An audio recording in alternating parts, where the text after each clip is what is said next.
이만큼 올라 있습니다. 이거를 쫓아가서 살 것이냐, 시장에서는 조선주 되게 많어 이런 게 고민하고 있죠. 싼데 시장이 그거를 못 알아주고 있다. 종목도 잘 찾아가시되 한국 시장이 왜 약한지, 유독 약한지에 대한 여러 가지 판단도 같이 좀 하셔야 될 것 같습니다. 그래서 네. 우리 전문가분들이 이걸 사야 된다, 팔아야 된다, 이 어떤 그 결론이 아니라 왜 그렇게 생각하는지에 대한 이유, 네. 그리고 그 이유와 함께 이유를 안 상태에서 결과가 어떻게 벌어지는지, 왜 같은 결과가 나왔는지 혹은 다른 결과는 왜 나왔을까, 만약 그렇다면.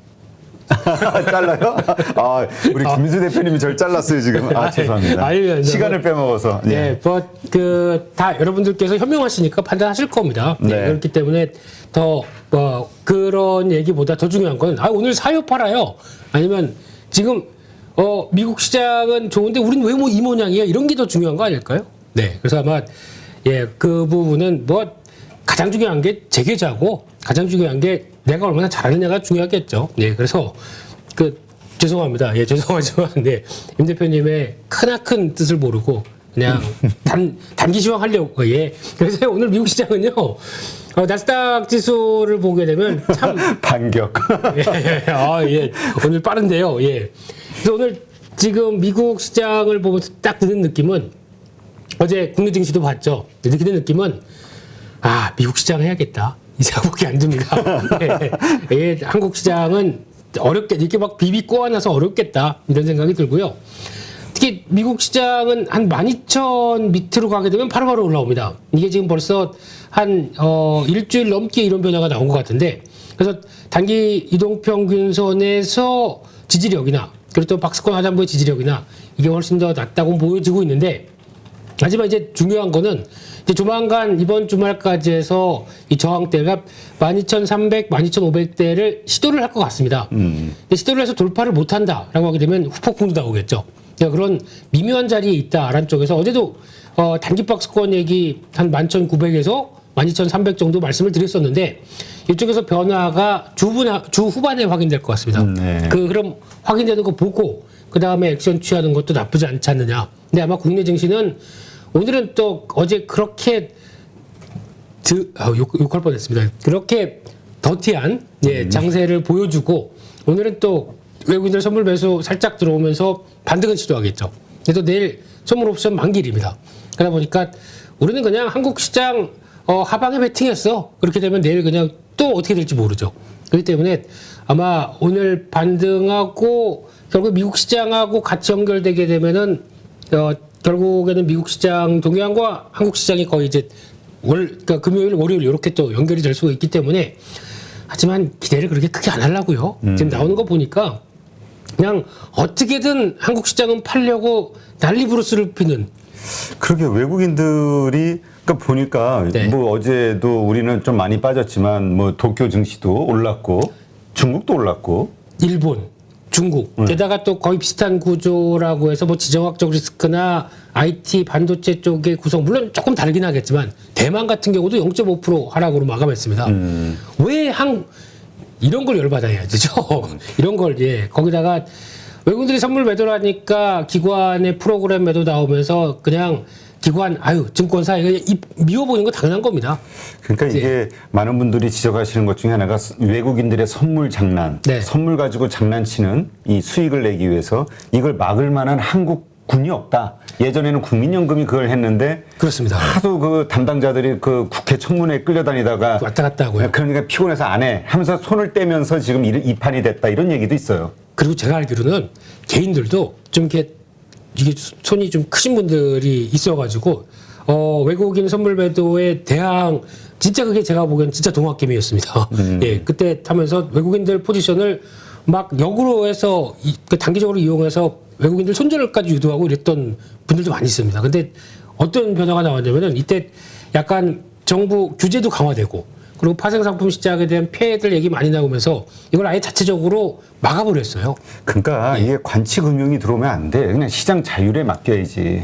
한때 세계 1위라고 했던 파생상품 시장이 지금 거의 다 죽어서 외국인들한테 쥐락펴락하고 있는 상황을 보다 보면은 한때 파생에 심취해 있던 사람으로서 너무 가슴 아픕니다. 네. 그렇다고 파생 못 하겠습니다. 파생하다가는 무섭죠. 아니 근데 우리가 그 주식으로 손해 본 마지막 그 재산 털어먹는 게 파생이라고 보통 얘기했잖아요. 그렇죠. 진짜 미운 사람이 있으면 혹시 자네 파생할 생각 없나? 선물 한번 해보겠나 이런 쪽으로 얘기를 한다고 그러죠. 네, 그래서 예, 뭐 많은 생각이 들기를 듭니다. 그러니까 워낙 시장이 약하다 보니까 더 그런 거겠죠. 그래서 한국 증시는 딱 보게 되면은 중요한 자리에서 그냥 어제 그냥 확 개파락을 밀어야 됩니다. 그러니까 요런 자리 쪽에서 지켜줘야 되거든요.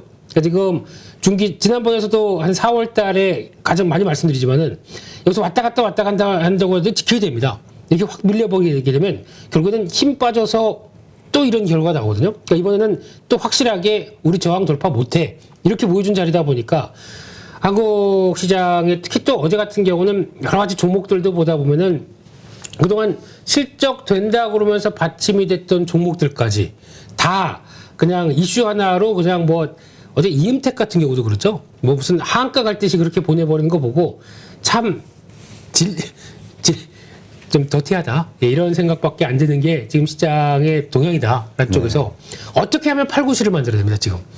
그래서 지금 일단 지수는 무시하고 종목을 잘 찾아야 된다 이런 얘기를 많이들 하시던데요. 종목도 잘못하면 지뢰밭이에요, 지금. 지뢰밭이. 네. 그러니까 아마 또 오늘은 또 무슨 이슈 가지고 어떤 종목들이 급락할까 뭐 이런 생각밖에 안 들 정도로 그러니까 약간 지금은 종목도 잘 찾아가시되 한국 시장이 왜 약한지, 유독 약한지에 대한 여러 가지 판단도 같이 좀 하셔야 될 것 같습니다. 네, 알겠습니다. 그래서 하여튼 지금 우리 김인수 대표님이 보시는 시장의 관점은 어쨌든 트레이딩 관점으로 네. 좀 짧게 본다는 거 그렇습니다. 이해하시고 네. 예, 보시면 좋을 것 같아요. 오늘 그래서 그 에너지 관련주를 좀 긍정적으로 보셨네요. 계속 긍정적으로 보고 있었는데 네. 이쪽에 대해서 끝이 안 보여요. 네, 계속 뭐 관련된 쪽 다 빨간색입니다. 어차피 개인적으로는 에너지 대란에 대해서 할 수 있는 게 없습니다. 이런 식으로 나가게 되면은 뭐 유럽도 그렇고 미국도 그렇고 글로벌 정부들이 좀 손을 써줘야 되는데 방치하고 있습니다. 신재생만 계속 관심이 있고 기존의 화석 연료는 에이 저거 이산화탄소 발생되는 쪽이니까 예 이러다가 제가 보기엔 하반기에 큰 코 다칠 것 같아서 에너지 가격이 안 빠지고 계속 올라갔을 땐 이때는 어떻게 될까요? 이러다 보니까 차라리 지금 나오는 영국이 좀 더 현명합니다. 영국은 아예 그냥 정부가 벌써 안 거예요. 자기네 전기료가 한때 대비 한 10배 가까이 오르다 보니까 지금 안 되겠다. 화석연료도 좀 정책적으로 지원을 해줘야겠다는 쪽으로 지금 바뀌고 있습니다. 그래서 이번에 또 존슨 총리인가요? 이분이 또 파티 했다가 뭐 좀 구설수 올랐다가 또 연임됐죠. 그래서 아마 이 정책은 계속 가게 되면 영국은 조금 좀 그런 생각은 드는데 결론은 지금 에너지 관련된 쪽에 대한 대란과 또 화석연료 쪽에 대한 어차피 이쪽밖에 지금 쓸 게 없습니다. 아무리 신재생 에너지 지금 당장 뭐 나올 게 없고요. 그렇죠. 네, 그러면은 이번 겨울을 어떻게 보낼 것이냐라고 하게 되면 에너지 가격들에 대한 강세 기준은 계속 이어갈 텐데, 근데 중요한 거는 이만큼 올라 있습니다. 이거를 쫓아가서 살 것이냐라는 부분들이 이제 가장 큰 이쪽이 맞다고 생각하게 되면 이게 하나 가장 중요한 변수겠죠. 근데 이걸 잘 보시게 되면은 아마 이 정유, 가스, 에너지 관련된 쪽은 쉽게 말씀드리면 매크로 지표에 따라서 움직입니다. 쉽게 얘기하면 유가, 천연가스 가격에 따라서 또 가다가 좀 주춤하여서 하락한다 그러면 당연히 그동안 올랐던 거 차익 매물 나오겠죠. 그래서 타이밍은 위로 올라갈 때 쫓아가면 일단 안 될 것 같습니다. 만약에 간다고 하더라도 한 10주? 이 정도만 사서 분위기 보시다가 그 다음에 본격적으로 이제 유가가 또 출렁일 때 그때 이제 대응을 하면서 이제 본격적인 또 진입 모아가는 게 맞지 않겠느냐 라는 쪽에서 그런 영향 염두를 하셔야 될 것 같고 또 어제도 보니까 그냥 이쪽 시장이 약하다 보니까 또 이쪽에 가스 유통회사들 이런 것도 또 갑자기 또 주정받다가 또 급등하는데 이런 거보다는 그래서 실질적인 수혜가 있는 종목들이 낫다고 봐야 될 것 같고요. 아침에 오다 보니까 오늘은 또 그런 쪽이 아닐까요? 국민의힘 이준석 대표랑 우크라이나 대통령하고 또 악수하는 사진이 보이더라고요. 또 재건 관련주 이런 것도 어제 낙폭이 좀 컸다 보니까 이런 거 오늘 또 반등하지 않을까. 그래서 그게 반등하게 되면 또 에너지 관련된 쪽은 약간 또 주춤합니다. 그런 쪽 이게 또 시소 게임이어가지고요. 그렇죠. 이쪽 가게 되면 또 이쪽이 움직이고 막 그러니까 이렇게 복잡할 때는 그러니까 우리 김윤수 대표님도 이걸 해보라는 게 아니라 네. 그러니까 시장의 흐름을 예상하고 감을 그렇죠. 익히기 위해서 네. 그래서 우리가 좀 지켜보는 것도 필요하죠. 지금 매매 안 하고 그러나 그렇죠. 한다 해도 뭐 말씀하신 대로 10주가 됐든 뭐 5주가 됐든 한 주가 됐든 조금 가지고 해보면서 매매하면서 시장의 감각을 익히는 거. 그러니까 공부하는 기회로 삼는다. 감각을 그렇게 익히다 보면 가깝류가 참. 네. 네, 그래서 자를 타임을 놓쳤어. 예. 제가 알아서 일 자릅니다. 네. 네. 그래서 그러니까 감각적인 사람에 대해서 센시티브 맨. 예. 그래서 실질적인 수혜가 되는 쪽으로 몰아가는 게 맞겠다라고 하게 되면 보니까 어제 또 이것저것 찾아보다 보니까 정유주, S-오일, SK이노베이션이 좋은데 왜 우선주는 상대적으로 좀 들어갔습니다.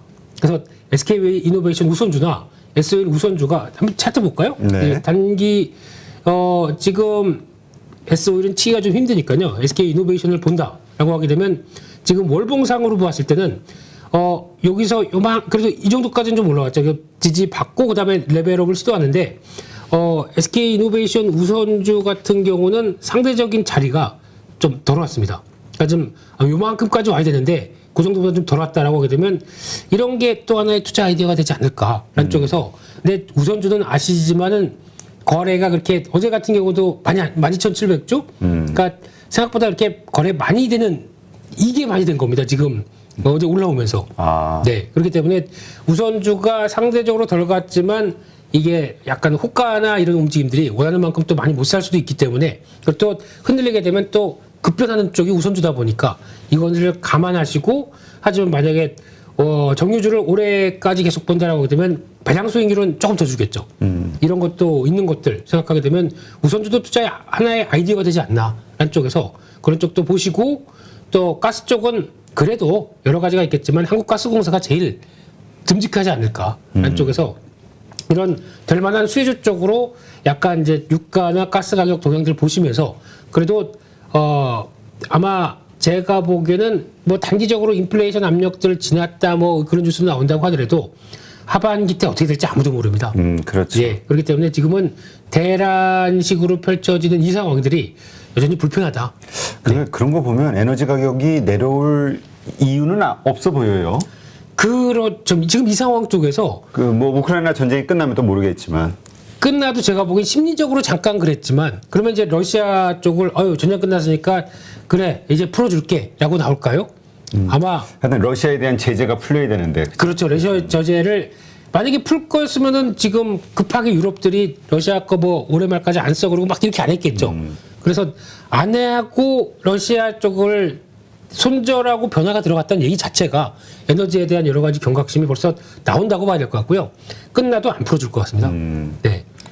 알겠습니다. 헤게모니 싸움이거든요. 그렇죠. 지금은 네. 또 미국의 확실하게 러시아의 무릎을 꿇리겠다 뭐 이런 패권이 또 걸려 있는 것 같기도 하고. 그렇죠. 거기다 뭐 중국까지도 이제 같이 이제 싸자 이게 약간 이제 그 이념 대결 비슷하게 가는 신냉전 흐름이다 보니까 거기다 또 이제 에너지 또 자원주의가 또 나오는 현상이라고 하게 되면 일단 좀 우려감은 좀 높습니다. 네. 알겠습니다. 네. 자, 그다음에 또 조선주. 네, 조선주 황 팀장도 조선주 이야기하던데.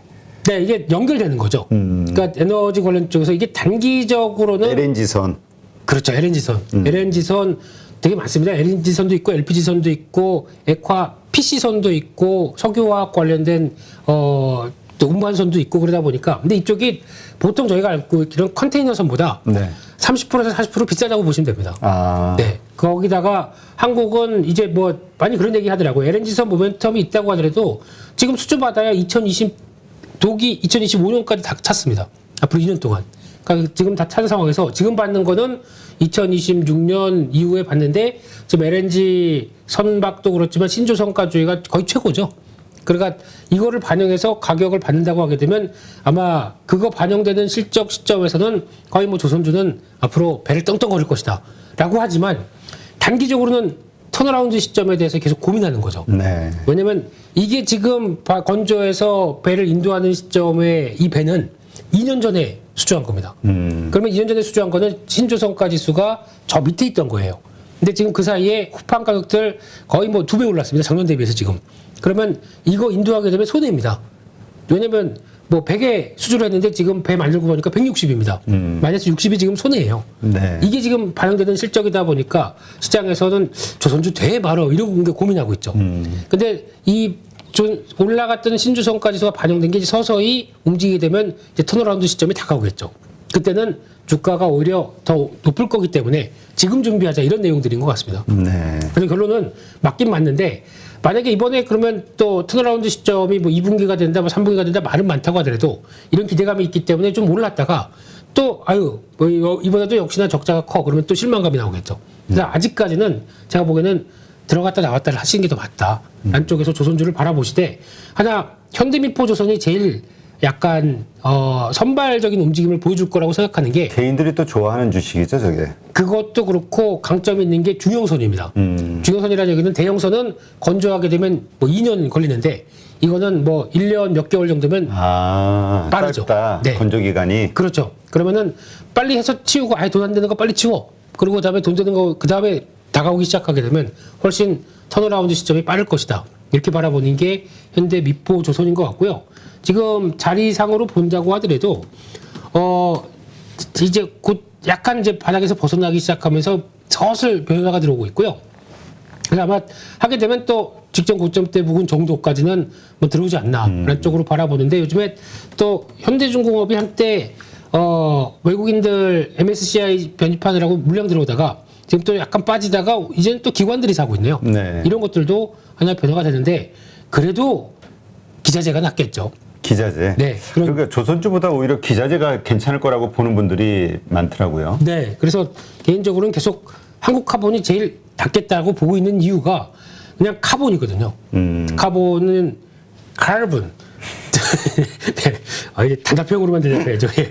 그래서 탄소를 이용해서 탄소 섬유. 네. 이게 어디 많이 쓰이냐면은 우주항공 차량용 경량 부품 쪽으로 많이 들어갑니다. 그러면 이것도 우주항공주네요? 라고 볼 수 있거든요. 근데 그게 아직까지는 뭐 실적이나 이 부분에 나오는 게 아직 미미하기 때문에 확인되기 시작하게 되면 그때는 또 변신이 될 수 있다. 라는 쪽도 보고 있습니다. 네. 네. 알겠습니다. 하여튼, 네, 조선주에 대해서는 어떤 결과가 나올까 좀 시간이 좀 빨리 지나서 네. 그 결과를 좀 보고 싶어요. 어떻게 흘러갈지. 참 그 조선주에 대해서 그 기대감을 가질 만한 요소도 있고 또 불안해할 만한 요소도 충분하고 네. 어떻게 시장이 판단할지. 네. 그래서 그래도 조선이니까. 네. 이제 한국의 조선 화이팅! 네. Keep move, please. 예, 알겠습니다. 다음이 자원개발주입니다. 종합상사 쪽인데, 그러니까 오늘 말씀드리는 요 라인들이 다 비슷한 맥락입니다. 네. 에너지가 출발이 돼서 운송하는 쪽, 그 에너지가 이렇게 난린데, 종합상사들이 자원개발해서 거기서 이어가는 성과들 생각하게 되면 다 비슷한 맥락이죠. 그래서 여전히 붉은색으로 보는데, 실적 대비 쌉니다. 근데 시장은 이게 또 에너지 가격들 변하게 되면 또 종합상사 어떻게 또 흔들릴 거 아니야 라는 쪽으로 보다 보니까 그래서 싼 것 같아요. 네. 그래서 아직까지는 주가가 좀 LX 인터내셔널 이게 지금 예전에 LG 상사, 현대 상사 이런 쪽이죠. 네, 이런 쪽도 지금 주가 수준을 잠깐 보게 되면요. 지금 만약에 LX 인터내셔널을 본다고 하게 되면 지금 주가가 꾸준하게 올라오는데 지금 대표적으로 이 회사를 보게 되면 이번에 실적도 작년도 그렇고 이번도 상당히 괜찮은데 지금 작년에 6,500억 영업이익 나왔고요. 올해 7,600억 예상합니다. 여전히 확장세죠. 근데 지금 시총이 1조 5천억 좀 너무 심한 거 아닌가요? 한 2년 벌면은 시총 다 사겠네요. 그러니까 지금 좋기는 하나 기대감은 있으나 너무 좀 비싸다. 아니 싸죠. 싸다. 예, 싼데 시장이 그거를 못 알아주고 있다. 그런 쪽. 그러니까 약간 뭐 못 알아주는 이유는 뭘까요? 안 알아주는 이유. 그러니까 지금 자원 가격이 피크아웃 아니냐. 가격이 여기서 인플레이션 압력 떨어지면은 지금보다 실적이 떨어질 거 아니냐라는 판단들. 이거 무섭죠. 맨날 저평가해 놓고 피크아웃이다, 선반영이다 이래 놓고 있다가 아니네 그럼 거기서 또 주가 확 움직이고 이게 뭡니까? 좀 정직하게 좀 싼 거는 제자리 가고 그랬어야 되겠죠. 그래서 뭐 그런 차원에서 마찬가지로 LX 인터내셔널도 꾸준하게 움직이는데 이게 똑같습니다. 매크로 지표에 따라서 같이 움직이는 상황이다 보니까 관심 종목이 두셨다가 뭐 유가 흔들리거나 이런 에너지 가격들 흔들릴 때 그때 또 대응할 대비하는 게 좋을 것 같고요. 마찬가지로 현대코퍼레이션도 지금 주가가 계속 추세는 이상은 없습니다. 이상은 없는데 그런 단기 바디 눌림목들을 한번 계속 찾아가는 전략들이 필요하지 않나 생각됩니다. 네, 그렇군요. 알겠습니다. 그 다음에 그 지금 말씀하신 LX 인터내셔널하고 현대코퍼레이션 네. 이 가운데서 그럼 우리가 뭔가 하나를 선택한다고 할 때 네. 싼 거를 찾아야 됩니까? 아니면 어떤가 선택하는 기준을 뭘로 잡아야 될까요? 일단은 대표적인 종목이 그나마 매매하기 좋을 것 같고요. 그러니까 수급, 그러니까 그렇죠. 매매가 많이 되는 거래량이. 그렇습니다. 네, 그래서 아마 LX 인터내셔널이 가장 무난하게 대응할 종목이 아닌가 이렇게 생각이 드는데 그리고 좀 빠른 거 좋아하시는 분들은 좀 답답하실 겁니다. 묵직합니다. 느릿느릿합니다. 그래도 가치가 비싼 그 묵직하고 느릿느릿한다는 한국항공우주도 한번 모멘텀 뭐 이것저것 나오면 그냥 하루에 10% 올라가죠. 이런 것처럼 근데 이런 것도 보통 보면은 어제 한국항공우주 보다 보니까 외국인이 한 100만 주 가까이 사더라고요. 그러면서 이렇게 주가가 변하는 거 보니까 결국에는 외국인이 움직여야 됩니다. 네. 오늘 보니까 또 현대로템 요즘 방산주 파티네요 보니까요. 그러게요. 방산주가 그래서 불안하기도 해요. 네, 그 아주 중요한 포인트입니다. 네. 이렇게 모두가 좋아.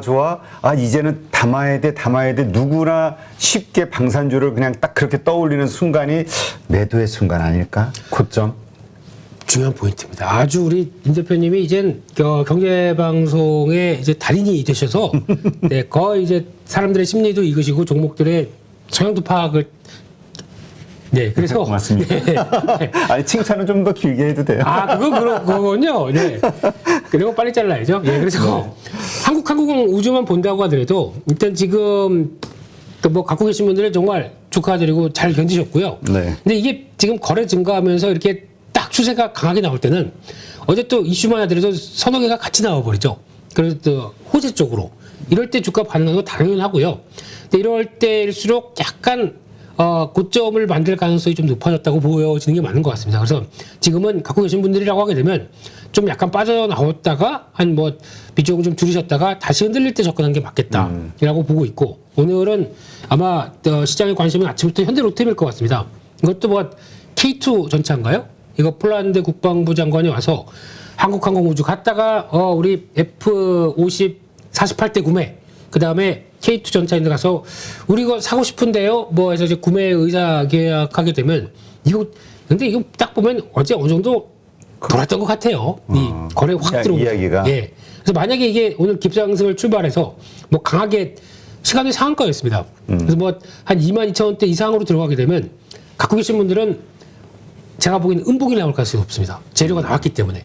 그리고 이게 또 확정이 아니라 그렇게 또 이게 나왔기 때문에 오늘 장중에 한번 고점에서 팔고 다시 보는 게 맞지 않나. 라는 쪽에서.